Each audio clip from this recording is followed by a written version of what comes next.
Institución de la religión cristiana. Por Juan Calvino. Libro tercero.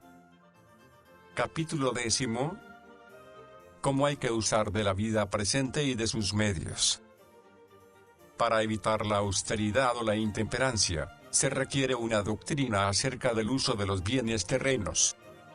Con esta misma lección la Escritura nos instruye muy bien acerca del recto uso de los bienes temporales, cosa que ciertamente no se ha de tener en poco cuando se trata de ordenar debidamente nuestra manera de vivir, porque si hemos de vivir, es también necesario que nos sirvamos de los medios necesarios para ello, y ni siquiera podemos abstenernos de aquellas cosas que parecen más bien aptas para proporcionar satisfacción, que para remediar una necesidad. Hemos, pues, de tener una medida, a fin de usar de ellas con pura y sana conciencia, ya sea por necesidad, ya por deleite. Esta medida nos la dicta el Señor al enseñarnos que la vida presente es una especie de peregrinación para los suyos mediante la cual se encaminan al reino de los cielos. Si es preciso que pasemos por la tierra, no hay duda que debemos usar de los bienes de la tierra en la medida en que nos ayudan a avanzar en nuestra carrera y no les sirven de obstáculo. Por ello,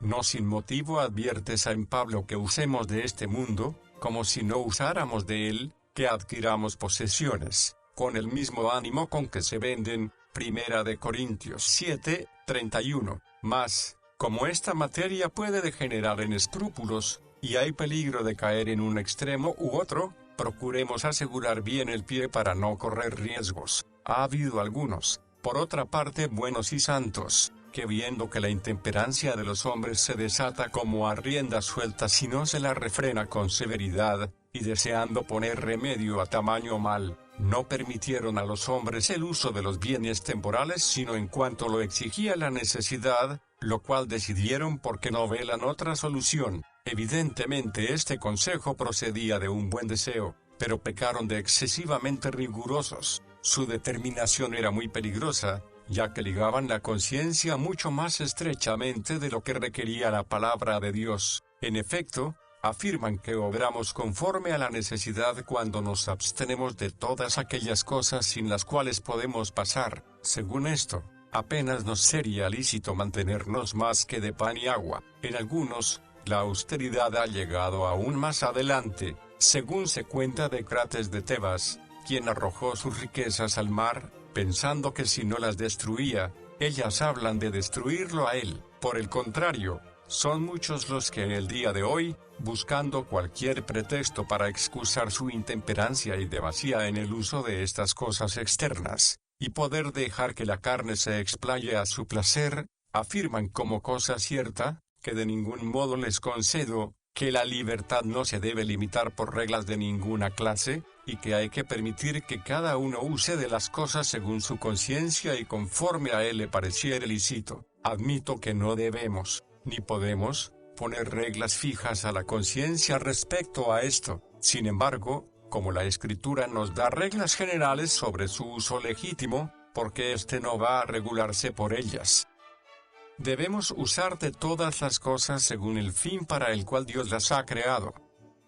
El primer punto que hay que sostener en cuanto a esto es que el uso de los dones de Dios no es desarreglado cuando se atiene al fin para el cual Dios los creó y ordenó, ya que Él los ha creado para bien, y no para nuestro daño. Por tanto, nadie caminará más rectamente que quien con diligencia se atiene a este fin. Ahora bien, si consideramos el fin para el cual Dios creó los alimentos, veremos que no solamente quiso proveer a nuestro mantenimiento, que también tuvo en cuenta nuestro placer y satisfacción. Así, en los vestidos, además de la necesidad, pensó en el decoro y la honestidad, en las hierbas, los árboles y las frutas, además de la utilidad que nos proporcionan, quiso alegrar nuestros ojos con su hermosura, añadiendo también la suavidad de su olor. De no ser esto así, el profeta no cantarla entre los beneficios de Dios, que el vino alegra el corazón del hombre, y el aceite hace brillar el rostro, Salmos 104, 14, ni la Escritura, para engrandecer su benignidad, mencionarla a cada paso que dio todas estas cosas a los hombres. Las mismas propiedades naturales de las cosas muestran claramente la manera como hemos de usar de ellas, el fin y la medida. Pensamos que el Señor ha dado tal hermosura a las flores, que espontáneamente se ofrecen a la vista, y un olor tan suave que penetra los sentidos, y que sin embargo no nos es lícito recrearnos con su belleza y perfume. No ha diferenciado los colores unos de otros de modo que unos nos procurasen mayor placer que otros. No ha dado él una gracia particular al oro, la plata, el marfil y el mármol, con la que los ha hecho más preciosos y de mayor estima que el resto de los metales y las piedras. No nos ha dado, finalmente, innumerables cosas, que hemos de tener en gran estima, sin que nos sean necesarias. 4 reglas simples.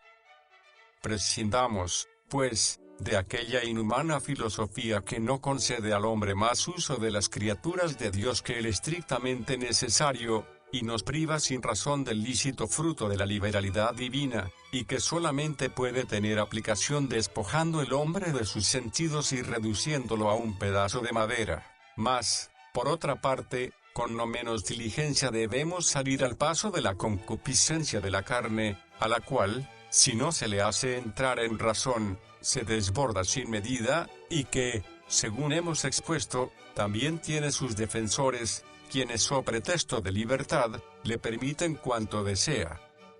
En todo, debemos contemplar al Creador, y darle gracias.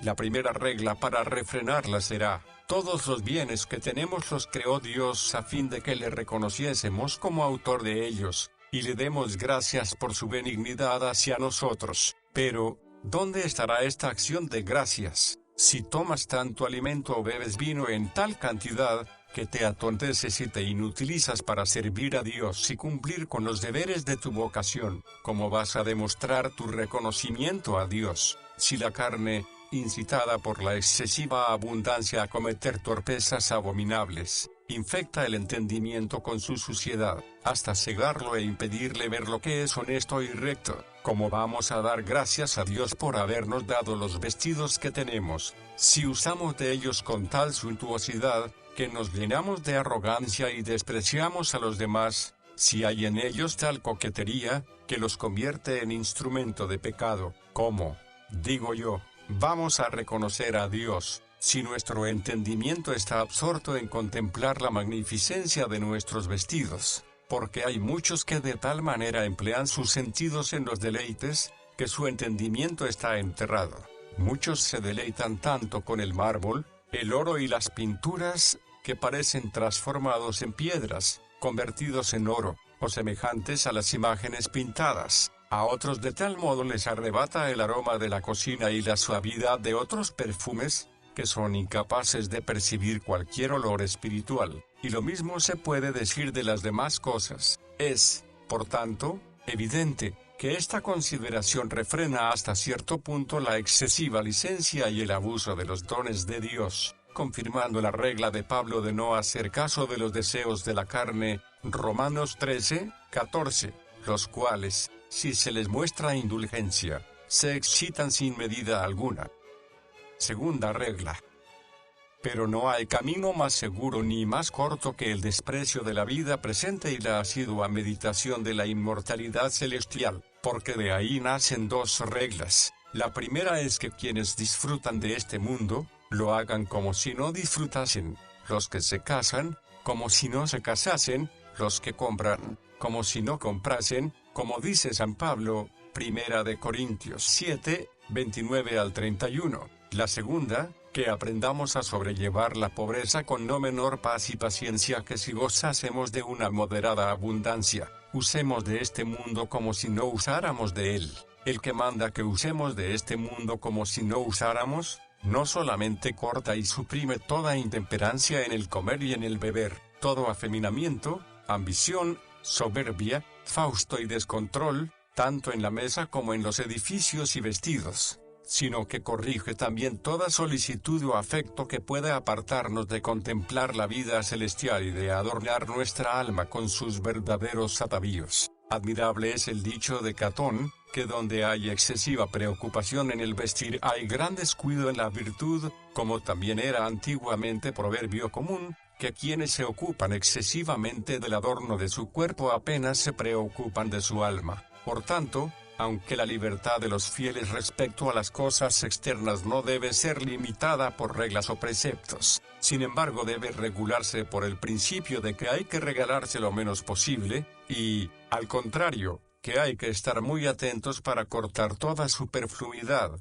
toda llana ostentación de abundancia. Tan lejos deben estar de la intemperancia signo de exclamación, y guardarse diligentemente de convertir en impedimentos las cosas que se les han dado para que les sirvan de ayuda.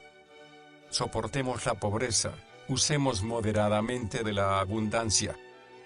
La otra regla será que aquellos que tienen pocos recursos económicos, sepan sobrellevar con paciencia su pobreza, para que no se vean atormentados por la envidia. Los que sepan moderarse de esta manera, no han aprovechado poco en la escuela del Señor.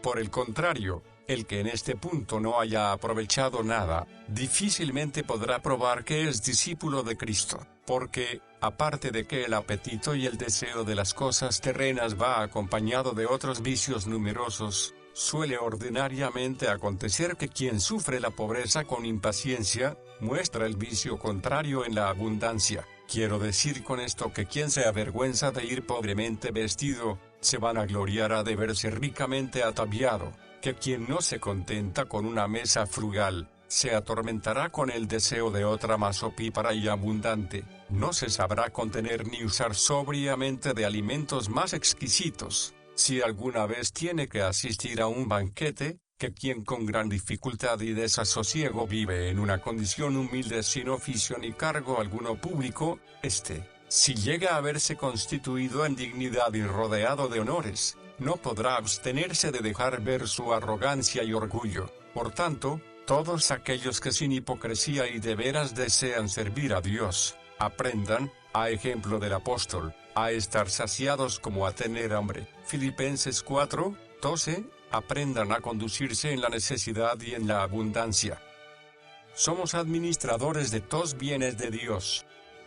Además presenta la Escritura una tercera regla, con la que modera el uso de las cosas terrenas. Algo hablamos de ella al tratar de los preceptos de la caridad. Nos enseña que todas las cosas nos son dadas por la benignidad de Dios y son destinadas a nuestro bien y provecho, de forma que constituyen como un depósito del que un día hemos de dar cuenta. Hemos, pues, de administrarlas como si de continuo resonara en nuestros oídos aquella sentencia: da cuenta de tu mayordomía. Lucas 16:2. Y a la vez hemos de recordar quién ha de ser el que nos pida tales cuentas, a saber, aquel que tanto nos encargó la abstinencia, la sobriedad, la frugalidad y la modestia, y que detesta todo exceso, soberbia, ostentación y vanidad, que no aprueba otra dispersación de bienes y hacienda, que la regulada por la caridad, el que por su propia boca ha condenado ya todos los regalos y deleites que apartan el corazón del hombre de la castidad y la pureza,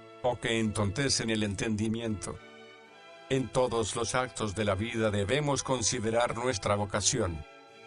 Debemos finalmente observar con todo cuidado, que Dios manda que cada uno de nosotros en todo cuanto intentar tenga presente su vocación. Él sabe muy bien cuánta inquietud agita el corazón del hombre, que la ligereza lo lleva de un lado a otro, y cuán ardiente es su ambición de abrazar a la vez cosas diversas. Por temor de que nosotros con nuestra temeridad y locura revolvamos cuanto hay en el mundo, ha ordenado a cada uno lo que debía hacer, y para que ninguno pase temerariamente sus límites, ha llamado a tales maneras de vivir, vocaciones. Cada uno, pues, debe atenerse a su manera de vivir, como si fuera una estancia en la que el Señor lo ha colocado, para que no ande vagando de un lado para otro sin propósito toda su vida. Esta distinción es tan necesaria, que todas nuestras obras son estimadas delante de Dios por ella, y con frecuencia de una manera muy distinta de lo que opinaría la razón humana y filosófica. El acto que aún los filósofos reputan como el más noble y el más excelente de todos cuantos se podrían emprender,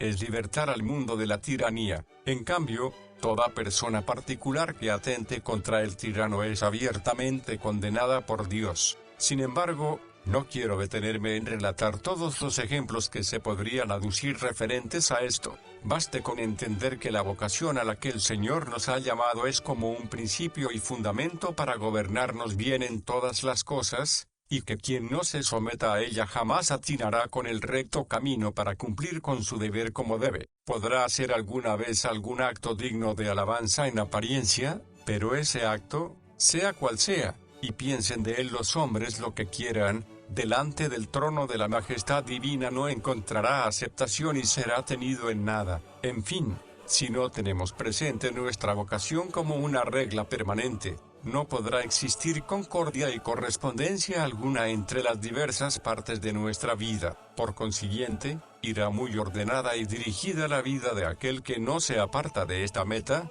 porque nadie se atreverá, movido de su temeridad, a intentar más de lo que su vocación le permite, sabiendo perfectamente que no le es lícito ir más allá de sus propios límites. El de condición humilde se contentará con su sencillez, y no se saldrá de la vocación y modo de vivir que Dios le ha asignado. A la vez, será un alivio, y no pequeño, en sus preocupaciones, trabajos y penalidades, saber que Dios es su guía y su conductor en todas las cosas. El magistrado se dedicará al desempeño de su cargo con mejor voluntad. El padre de familia se esforzará por cumplir sus deberes. En resumen, cada uno dentro de su modo de vivir, soportará las incomodidades, las angustias, los pesares, si comprende que nadie lleva más carga que la que Dios pone sobre sus espaldas. De ahí brotará un maravilloso consuelo, que no hay obra alguna tan humilde y tan baja, que no resplandezca ante Dios, y sea muy preciosa en su presencia, con tal que con ella sirvamos a nuestra vocación.